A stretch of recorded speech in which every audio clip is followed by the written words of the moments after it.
ఇంకా చాలా చక్కగా అవగాహన చేసుకున్న అధ్యయనం చేయవలసింది ఏంటంటే, ఈ జీవధాతు కేంద్రంలో చేరిన గుణాలు, ఈ గుణాలు ఎప్పుడు కూడా మానవుడు మరణించినా కూడా జీవధాతు కేంద్రంలో గుణాలు కానీ జీవధాతు కేంద్రం కానీ నశించదు.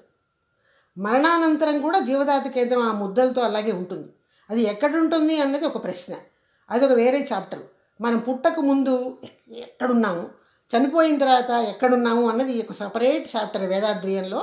అది లాస్ట్ చాప్టరు, అది ఇంకోసారి మాట్లాడుకోవాలి, కానీ దీనిలో కలపడానికి లేదు, బ్రహ్మజ్ఞానంలో కలపడానికి లేదు. కానీ నశించదు. జీవధాతు కేంద్రంలో గుణాలు ముద్రలుగా పడి అవి నశించవన్నమాట. తర్వాత స్టెప్లో తెలుసుకోవాల్సిన ముఖ్యమైన విషయం ఏంటంటే, ఈ బ్రహ్మజ్ఞాన మెడిటేషన్లో ఈ స్టెప్స్ అన్నీ వస్తాయి. ఇవన్నీ వస్తాయి కాబట్టి ఇప్పుడు చెప్పుకుంటున్నాం. ఈ ఈ జీవధాతు కేంద్రం పర్మనెంట్గా ఉంటుంది అనుకున్న తర్వాత, ఈ ఏకగణ జీవి, ఈ మనం ఇందాక చెప్పుకున్నాం కదా, ఒకే ఇంద్రియంతో ఏర్పడిన జీవి 2 ఇంద్రియాలు 3 ఇంద్రియాలు 4 ఇంద్రియాలు 5 ఇంద్రియాలు మానవుడు ఏర్పడ్డాడని. ఈ మానవుడిని ఎక్కడి నుంచో పెడతారంటే 5 ఇంద్రియాలతో వచ్చాక ఈ సకల చరాచర సృష్టిలో భగవస్థితి తన్మార్పుగా ఏర్పడినటువంటి ఈ సకల చరాచర సృష్టిలో, అంటే ఈ ప్రపంచం మొత్తంలో ఒక అగ్రస్థానంలో, ఉత్తమ స్థానంలో నిలబెడతారు మానవుడిని. ఎందుకు అంటే అతనికి జ్ఞానం అనే ఒక గొప్ప శక్తి ఉంది, కాన్షియస్నెస్. ఈ శక్తి వల్ల మానవుడు సాధించలేనిది ఏమీ లేదు. ప్రపంచంలో ఎటువంటి శక్తినైనా కూడా ఈ జ్ఞానంతో ఎటువంటి పరిస్థితులైనా సాధిస్తాడు. ముఖ్యంగా జ్ఞానాల ద్వారా బ్రహ్మస్థానాన్ని చేరే అవకాశము మానవుడికి ఒక్కడికే ఉంది. పశుపక్షాదులకు లేదు, వాటికి విచక్షణ లేదు.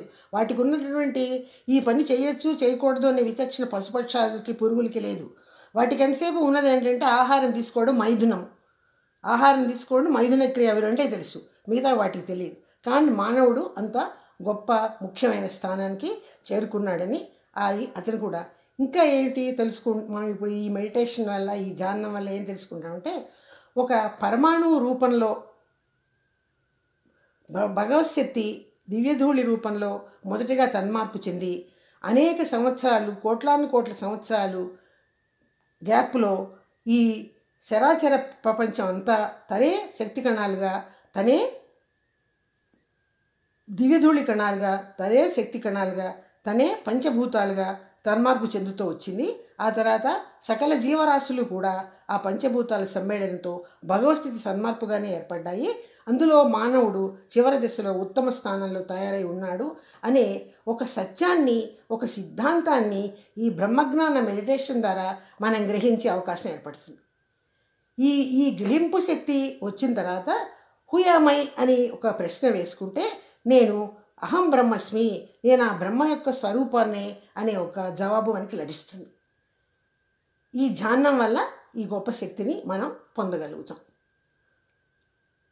చివరిగా చెప్పుకోవాల్సింది ఏంటంటే, ఈ బ్రహ్మజ్ఞాన మెడిటేషన్ చేసి ఇవన్నీ తెలుసుకున్న తర్వాత మనం భగవంతుని యొక్క శక్తి నుంచే తన్మార్పుగా లభించాము. ఈ ప్రపంచం అంతా కూడా ఆ శక్తితోనే తన్మార్పుగా తయారైంది అన్న ఒక నిజాన్ని గుర్తించిన తర్వాత మనం ఏం చేస్తామంటే, నెమ్మదిగా ఈ ధ్యానాన్ని ముగించేసి ఈ ధ్యానానికి సంబంధించిన తన్మార్పు మొత్తం కూడా ఒక పోయం 7 స్టాంజాల్లో పొందుకు చేసి పెట్టారు. అది మహర్షి గారు రాసిన పోయమే. ఈ దివ్య జ్ఞాన మెడిటేషను, బ్రహ్మజ్ఞాన మెడిటేషన్ చేయిస్తారు.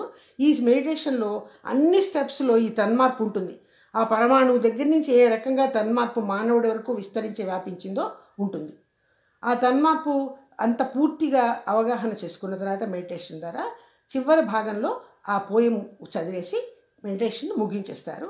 ఆ పోయంలో కూడా ఉన్న భావన ఏమిటంటే, ఈ సిద్ధాంతమే పరమాణువు దగ్గర నుంచి ప్రపంచం ఎలా విస్తరించి వ్యాపించింది, ఎలా తయారైంది అని ఒక 7 స్టాంజాల్లో చెప్తారు.